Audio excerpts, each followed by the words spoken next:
Well, as hilarious as that sounds, that is probably going to lead me into my first point. Women remember everything. So that's one of the things that make her a natural entrepreneur. So there are several facts that establish that women possess the qualities, but I've chosen about 12 of them that I can closely relate to. So the first one is women are natural multitaskers. Sorry, the taskers has gone missing. So women can do many things at the same time. We all know women can cook, can talk on the phone, and also have an eye on the kids' homework. All they can do this simultaneously. Researchers actually show that men and women perform similar tasks when given separately equally well, depending on each individual.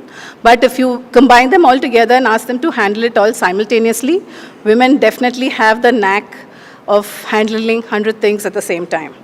As I want to quote Indra Nui when she said, "For women, the biological and career clock are in total conflict, and that really works against us.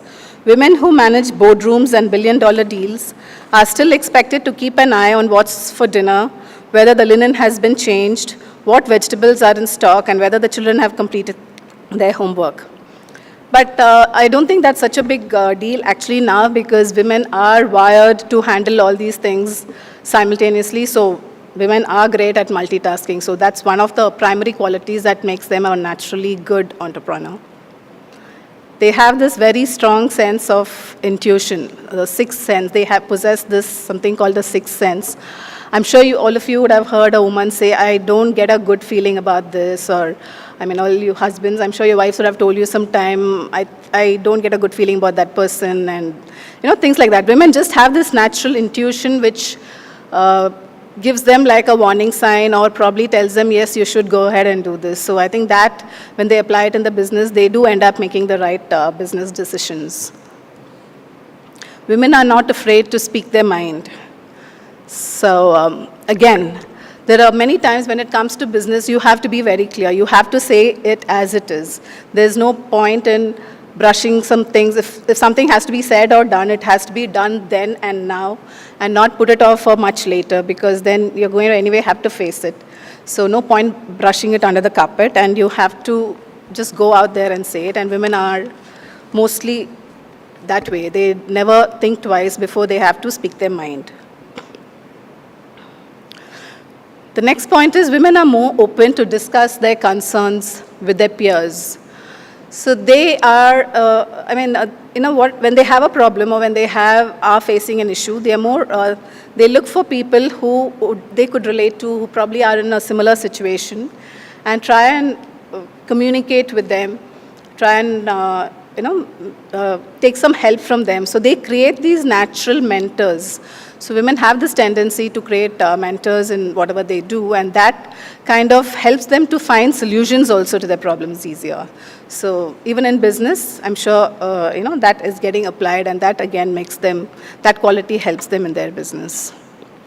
Ability to meet deadlines. So we spoke about multitasking. They have to do several things at the same time, attend meetings, go for a PTA session at school, then come back and pick up your kid from this class, and then come back to office and go on to the next meeting. So women do all this. And they again are able to finish all this on time. So because you're used to from the time you get up till the time you go to bed, you have to finish so many tasks. And right from the morning, suppose if a person is a homemaker, she has to pack her kids off to school on time. She has to make sure everything is ready. So women are naturally made to meet deadlines. So that is again another quality that women possess. Ability to delegate responsibilities effectively.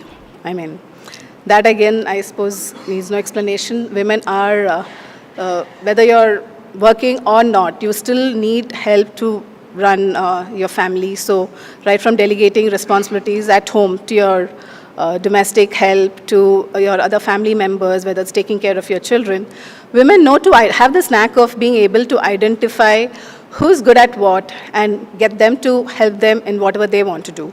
So that is again a very good positive quality I believe women possess. Women think with the heart and the mind. I think both are important.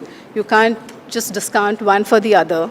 there are some times when you have to make very, very difficult decisions. But then, you can't forget the human aspect of what, is involved, when the third party is involved. Women tend to think about all the parties that are concerned when taking a decision or when having to say something. So even when they have to say something harsh, they are able to say it a little gently. So that is, again, another quality that women possess. Good at negotiations. I'm sure all of you will agree with me on this. I mean, in a lot of businesses where women are involved, women are excellent negotiators. I mean, whether it's at home front or at work, invariably, I mean, that's something we just possess. We want a good value, we want the best deal. So I think it's just inborn in us, and then we kind of negotiate really, really hard to get the best out of every opportunity. So women are very good at negotiations. Okay, before I move on, another small video, just to get on to my next point.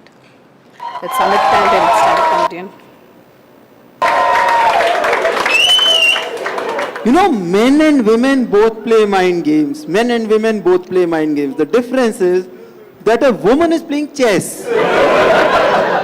So she thinks 15 moves ahead. A man is just playing Ludo. Okay,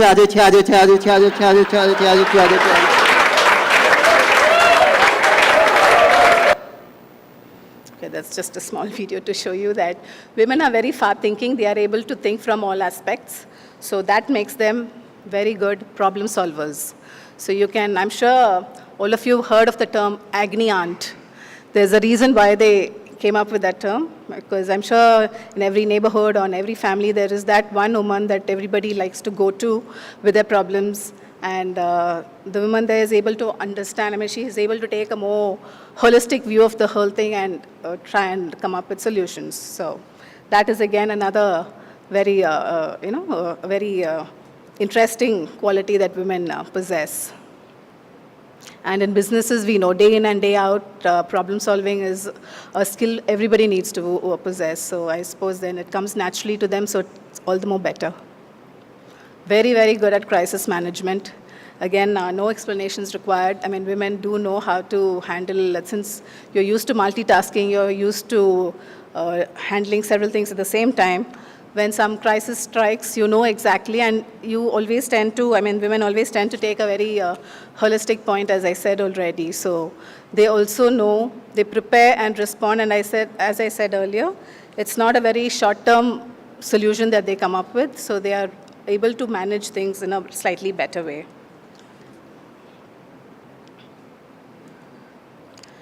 Women are better calculated risk takers. They think more on a long-term basis, as I already said, and think through the situation at hand from all aspects. And women don't look for short-term solutions. So that way, they are able to really analyze what they need, not just for tomorrow, but for 1 year or 5 years later. So women are definitely better calculated risk takers. Have strong tolerance, enduring capacity, which is very, very, very essential when you're running your business. You are going to go, every business goes through its ups and downs, highs and lows. So you need to be able to endure the downs and try and come out of it. And I think that picture says it all.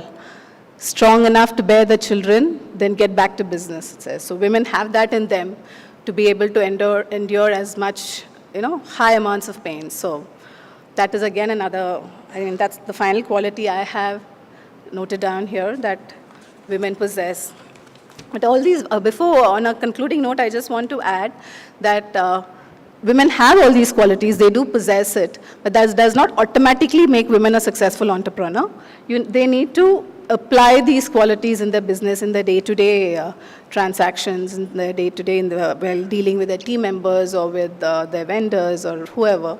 So the minute they are able to do that, they are going to be very successful entrepreneurs. So, thank you.